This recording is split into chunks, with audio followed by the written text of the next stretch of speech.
It takes many good deeds to build a good reputation and only one bad one to lose it. Do good for others, it will come back in unexpected ways. पुराणों के अनुसार अहल्या, द्रौपदी, तारा, सीता, मंडोदरी को पंच महाकन्याओं का दर्जा दिया गया था। मंडोदरी ने अयोनिज के रूप में जन्म लिए, यानी साधारण मानव गर्भ से जन्म नहीं लिए। पूर्व जन्म में मंडोदरी माधवी नामक एक अप्सरा थी जो भगवान शिव जी की भक्त थी। एक समय पर माधवी भगवान शिव जी के दर्शन करने मां पार्वती के अनुपस्थिति में कैलाश गई और ध्यान में बैठे भगवान शिव जी की सुंदरता से मोहित हो गई। उसी समय वहां आई मां पार्वती माधवी का मन जानकर क्रोधित होकर माधवी एक मेंढक का जन्म लेने का श्राप दी। अपनी गलती का एहसास किए माधवी मां पार्वती को क्षमा मांगने से मां पार्वती ने अपने श्राप में बदलाव लाया कि वह मेंढक के रूप में 12 साल का तप करने के बाद एक सुंदर स्त्री का रूप लेंगी।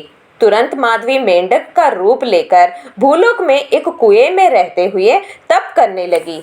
एक समय पर मयब्रह्म और हेमरेखा दंपत्ति संतानहीन होने के कारण माधवी जिस कुएं में तप कर रही थी वो ही कुएं के पास एक शिवलिंग की स्थापना कर हर दिन उसका अभिषेक करने लगे।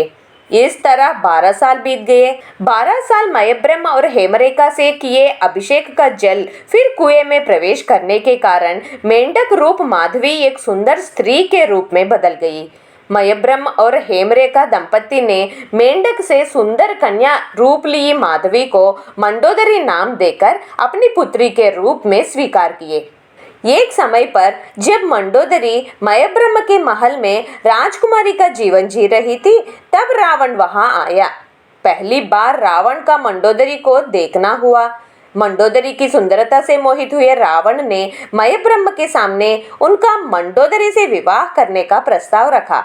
मयब्रह्म इस प्रस्ताव को ठुकराने से रावण ने मंडोदरी का अपहरण कर लंका ले जाकर विवाह किया। मंडोदरी जानती थी कि रावण अपने पिता मयब्रह्म से भी शक्तिशाली शासक है, इसलिए मंडोदरी रावण के साथ लंका की महारानी बनकर रहने लगी। मंडोदरी ने शतरंज खेल में, संगीत, नृत्य, चित्रलेखन इत्यादि कलाओं में और कई अस्त्र विद्या, युद्ध कलाओं में भी निपुणता हासिल की। रावण और मंडोदरी को मेघनाद या इंद्रजित, अतिकाय और अक्षय कुमार नामक 3 पुत्र हुए थे।